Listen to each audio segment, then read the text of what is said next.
One of the problems with recruiting for investment banking is not the knowledge or skills you acquire, but the access to talk with real investment bankers to put your best foot forward. Our sponsor, WSO Academy, can provide those connections with 60 head mentors who are finance professionals at top firms like Goldman, Centerview, and JP Morgan. Imagine being able to get on the phone within 24 hours with one of the Academy's 1,300 mentors right before a critical interview. Get on the waitlist for WSO Academy today by clicking the link in the show notes or by visiting wallstreetoasis.com/academy.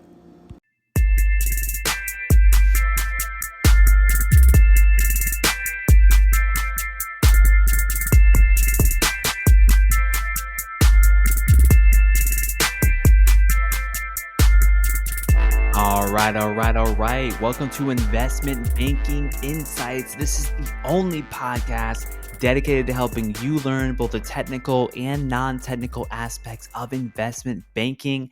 My name is Alex Mason, and I am your host. Thank you so much for joining me today. Wherever you are in the world, whatever you're doing, I'm so appreciative of you just taking a few minutes with me to learn about investment banking, because I think it's fascinating. I really do. I mean, there's so many aspects to this business that I've already learned, and I haven't even had an internship yet. And so I just think it's so cool to learn about these things, because it just opens my eyes to see how the world works just a little bit more. So I appreciate you going on this journey with me. We're talking about accounting questions right now, some of the more advanced concepts in accounting related to investment banking.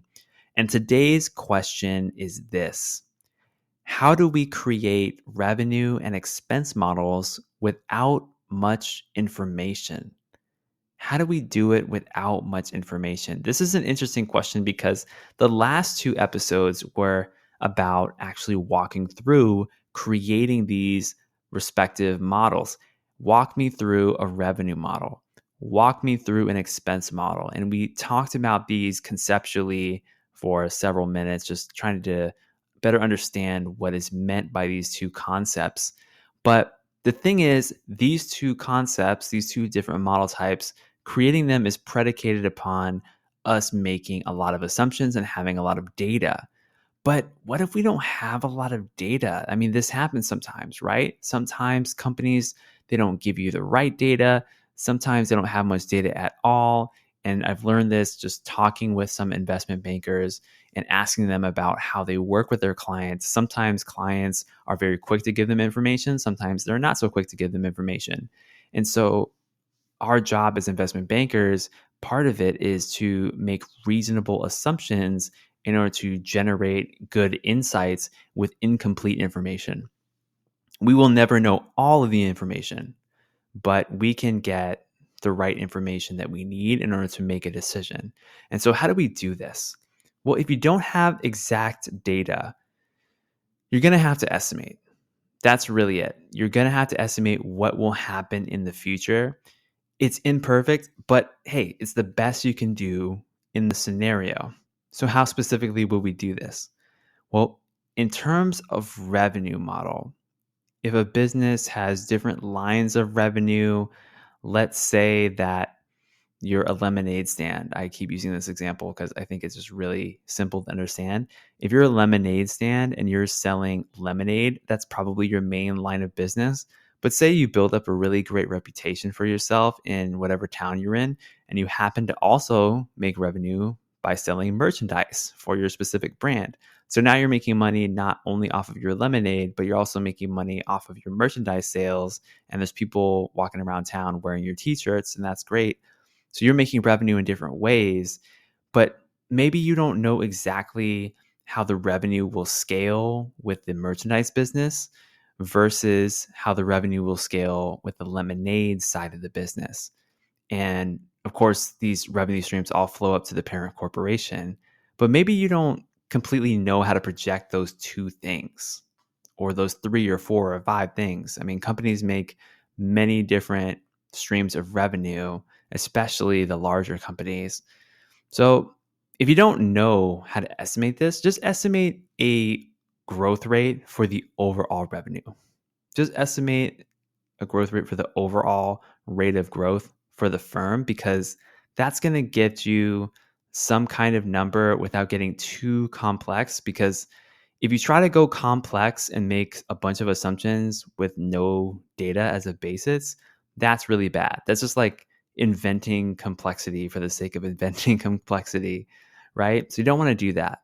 So estimate an overall growth rate of revenue for the firm in that scenario. Now, looking at the expense or cost side, we talked a little bit about in the last episode how employee growth can be a proxy for expense growth overall. And this kind of makes sense. If your headcount is growing, your expenses are growing more or less proportionally because you have more people working in the business. But if you don't really have that info in terms of employee or headcount growth, you can use something like a percentage of the selling, general, and administrative costs of revenue as your base assumption. For example, let's say you have a business where the SG&A costs are typically 10% of whatever the revenue is. So you can use that ratio going forward in your assumptions so that you say, okay, well, I expect revenue to grow at a certain rate. And so I'm going to assume that my SG&A costs will remain about 10% of revenue over that time period. And so likewise, those costs are going to scale at the same rates as the revenue will scale. So you can make assumptions like that. And just so you know, I don't know if we covered this in the past or not, but employee costs such as payroll or wages, those kinds of costs in a business are typically covered in the selling, general, and administrative line item on the income statement. And SG&A, that's what the acronym is. That's very common to see on income statements. So you'll see that a lot if you pull up company reports. That's going to be contained within there. So just so you know.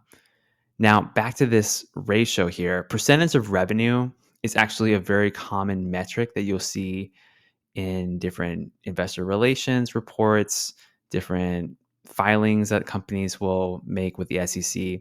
Percentage of revenue is common because it helps companies better understand their cost structure because it's always relative to the revenue. So you might see SG&A costs as a percentage of revenue. You might see research and development costs as a percentage of revenue because it kind of normalizes for revenue growth. And you can see that, okay, yeah, maybe our costs are growing, but our revenue is growing too at a similar rate. And so that can give you a sense that, all right, management is spending money in a manner consistent with how they spent it before from a proportion perspective.